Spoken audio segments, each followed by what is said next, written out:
Hi, I'm Maria Theohara Silvello Sews on social media. Welcome back to SewOver50 podcast on Organised style. Grab a cuppa and relax with us. I begin today by acknowledging the traditional custodians of the land on which we record this podcast and pay respects to the elders past and present. Many thanks for the ongoing support from the Patreon community for Sew Organised Style podcast. Your ongoing support every month keeps me developing these podcasts so you and our listeners can hear from sewers from all walks of life. SewOver50 intersects with all sewing communities. We're a community that is sew over ageism. Our focus is the sewing talent each person shares on social media and providing recognition of their willingness to share their skills, whether a beginner or an experienced sewist. In last week's podcast episode, Ronda or Anarchy Quilter talked about how sewing is a key part of her life and that of her family and friends. Ronda is a qualified engineer, and there is a correlation between Ronda's love for numbers and quilting. Let's get back to Ronda now, as we start by discussing how she follows SewOver50. So when did you discover the SewOver50 community on Instagram? I reckon it was pretty much right at the beginning. I discovered Love to Sew podcast. I can't remember where I started Instagram, probably maybe 2015, 2016, somewhere around there, somewhere quite at the beginning. And they said Instagram was the place to go. It's actually useful because you could see people with bodies like you with clothes you might like to make.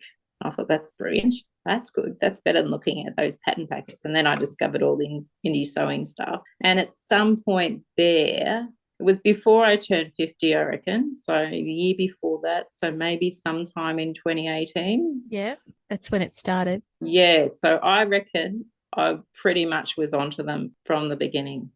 And I was disappointed because I didn't feel I could properly join them because I wasn't 50 at the time. I was only probably 48 or 49. So I was very excited when I turned 50 in 2019 and could be properly so over 50.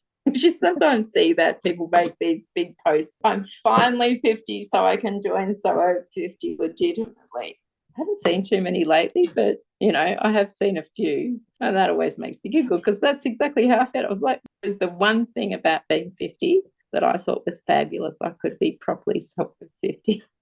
Oh, that's good. I mean, it is good to be amongst people who look like yourself and style things the way you think you would be happy to wear them and have challenges and share what we do. Yeah, that's right. And I did one of their guest editor things spring last year, and did quilted coats. And that was really fun. It was flat out making the comments back, but so much fun because I felt like I was paying back because, the SewOver50 girls just made so many comments back to me and were so supportive. And even now I can just about, I'll get one or two comments back a week, which just always really make me feel so good. It's always a happy moment. This is just such a gift, isn't it, for people to say something nice to you and share. So that's quite good. So that's why I always I look through all my Instagram account and always try and look for the comments and say something back. Or just to reciprocate that support. Yeah. And there's a lot of that in the SewOver50 community. Like I feel like I do know some people that I've almost met them in real life, and bar one or two, you included. There's very few people I've actually met. And it is a thrill when you get to meet in real life. I was so thrilled to meet you last year at Frocktails for that reason, because it's like you finally met the real person. I felt really honoured and excited that you were there because I sort of knew who might be there, and I thought I had to keep an eye out for her. Got to find Ronda. And it was you and your husband and your friends. I thought, oh, this is really cool. It was so good. And of course, I decided to wear the nutty skirt that I did put in. It went up to Kyabram and was in an exhibit. Unfortunately, I didn't get to see it because of all the floods. But yeah, I wore that nutty skirt all night. It was good. From your perspective, are there any pattern designers or sewing companies that you've seen that use older models in their advertising? There are a lot more now, which I think is really good.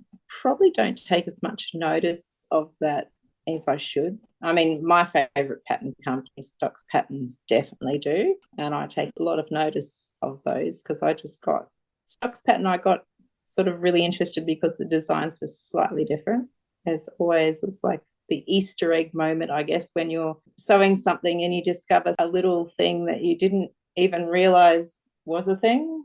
It looks like a perfectly ordinary sewing pattern, but there's always something there that I didn't expect or even think about. A little design or a little technique. And they're Lindy, who I haven't met in real life, but I have spoken to a bit. She does go out of her way to be as inclusive as possible. Definitely SewOver50 visible. She really does support it. And there are others. Closet Core, they went out of their way very early on, and even Helen's Closet, you often see her, I think it's her mother-in-law, as one of the models. So there's quite a few, yeah. And it is fantastic to see. You think, oh, I'm allowed to wear things like that. I can wear things like that. It's normal. And you get a sense of how it fits a body rather than some idolized model body. Mm. And I think the whole way of looking at Instagram and the way most of us sewers do, or I do definitely, when I follow the SewOver50 tag and the other hashtags I follow, I see again and again, normal sort of bodies, and you lose this perception that your body is somehow too fat, too short, too anything. You just are more accepting and more positive about your body. It is really body positive. It is. Because most of us don't make much effort with the makeup. We'll frequently apologise for the fact that the light's not right, or, things are not perfect. But we're really there just to see the people and the dresses and the pants and all the things we could imagine ourselves sewing. And it's nice to connect with people who have the same interests no matter where they live. That's right. Absolutely. And I have so many of those connections now. It's fun. Yeah, it just adds depth. We're no longer sewing locally with a couple of people that we know. We're sewing globally with lots of people that we're happy to connect with. That's right. And for somebody particularly like me, I actually live out in the country in a very small town, and I don't have anyone to sew with. And particularly during the pandemic, we didn't have anyone that we could even invite in our house for long periods of time. So, it was really, really important. I do feel like there's people in my sewing room with me sometimes, particularly when I watch these videos, and I do or the live Instagram times. What advice would you give people who want to sew and develop their skills further? Because you've got a lot of experience and you've done a lot of different things in the sewing realm. What advice would you give them?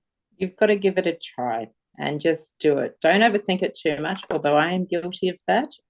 Big, for instance, for me, although I sew clothes, I'm not really a lingerie maker. I struggle with the finer details, but my big success is with my cover stitch, and they're a bit of a beast to get all the tensions right. And a lot of people struggle with that. It took me 2 years to be happy that I could do it. I had to buy the book and I followed the Facebook page, and then I finally sorted it all out. So you really have to persist. But fold over elastic, I bought this binder thing that was supposed to fit my cover stitch, which didn't, and I had to tape it on.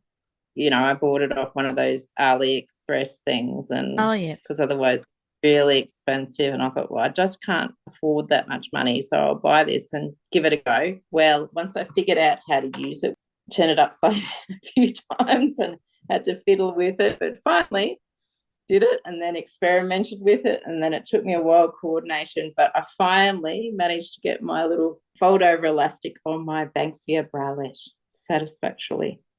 And people have said to me, you could just do it on the sewing machine. Well, it doesn't have the same finish. I did all this research on this and decided that I should have definitely that stretch thread. So I bought Maxi Lock Stretch. I've used the what they call the woolly nylon before, but the stuff I had, just cover stitch machine just didn't like it. But for some reason it likes the other better, which is what people were saying when I was doing the research. But it's nice and it's soft and it stretches much more, so the thread doesn't break. You don't get to see me in my underwear on the Instagram, but yeah, it's a pretty important thing. And the bralette, Banksia bralette thing is, it's pretty much the only bra I need to wear. Okay. I feel, because it's got the crossover sleeves so I have it all worked out. I've been making these made the first one 2.5 years ago when they first released the pattern. And because, it's hard to source these things, particularly as your first time. So that's a learning thing. Where do you source things? And I did the power mesh thing, and it was just what I bought. I felt it was just too, like strong. It was really powerful. It was really structured. It just really felt like I couldn't breathe when I had the thing on. It wasn't good. And anyway, I went looking, and I thought, well, I've got to go in-person shopping. So I went when I was in Melbourne with my friend. We went to, I think it's GJ's Fabrics or something, and they dance wear specialists. And I thought, I think this will be the right thing. So I went and investigated the power mesh thing, and there's a less powerful, more flexible, softer version that is not really power mesh, but something in between, and that is way better. So I think all those people that struggle with what materials what, particularly, like Moona and Broad, which is the Banksia bralette company, and they're Canada and New Zealand, but of course they're not going to tell you. You can't really know what materials are good, so you sort of have to do your own R&D on it. And I've worked out, for me, it has to be swimsuit lycra, like your swimming lycra has definitely got more structure. It feels better. I don't mind the fact that it peeks out at the front, because as a teacher in front of teenagers, I don't want to show any cleavage. It's just like a little colourful, T-shirt. So I feel like I can be comfortable. But yeah, it's all those things. You just have to keep trying. And if you don't, you have to regard the first garment you make as just a bit of a mock-up, a bit of a trial run. It won't be perfect. You'll tweak it and improve it and make it just right for you. But it will probably take a while. You can't give up. Yeah, don't give up. Exactly. You got to have fun doing it. I mean, people get a little bit zoned out when I start talking about my underwear, but these things are important. As a serious sewist, I believe that I have to have everything me made. That was my challenge a few years ago. Also saves me from ever having to go shopping for clothes, because that's not fun. I agree. Yeah. But definitely have fun. Give it a go and have fun. That's it. And you do your research. You have to ask.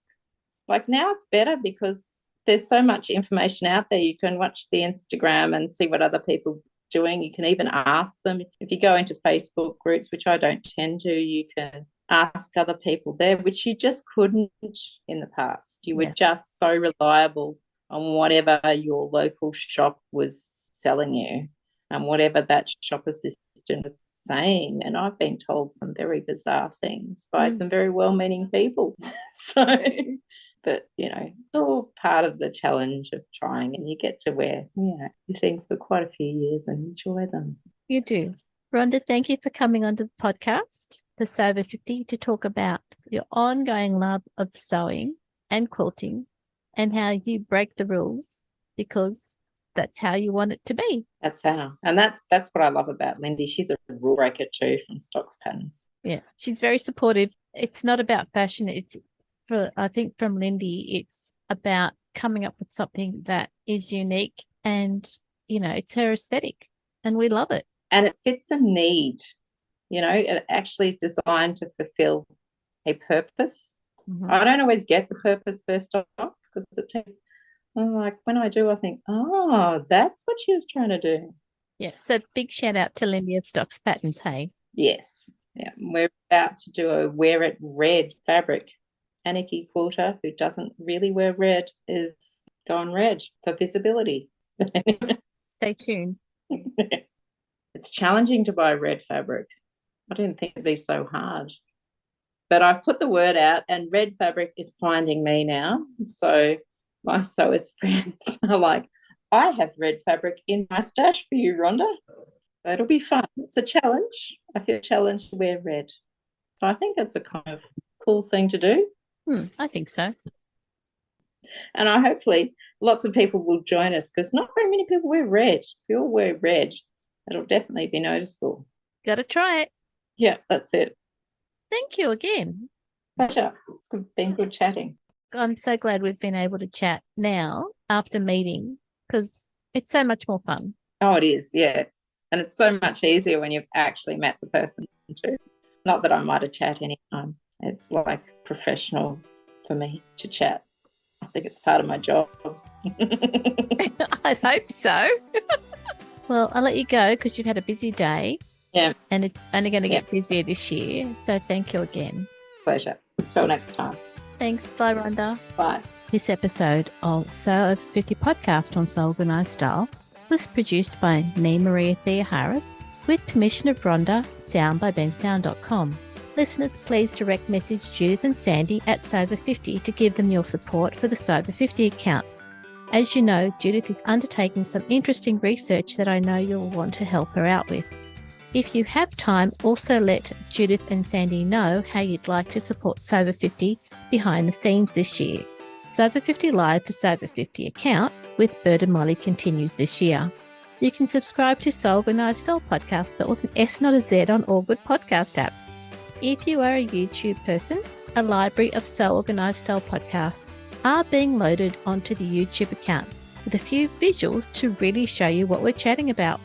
Make sure you go back and listen to our free SewOver50 podcast archive, and if you can, consider supporting the production of this podcast on Patreon. We look forward to joining you in your sewing room next time. Stay safe, everyone.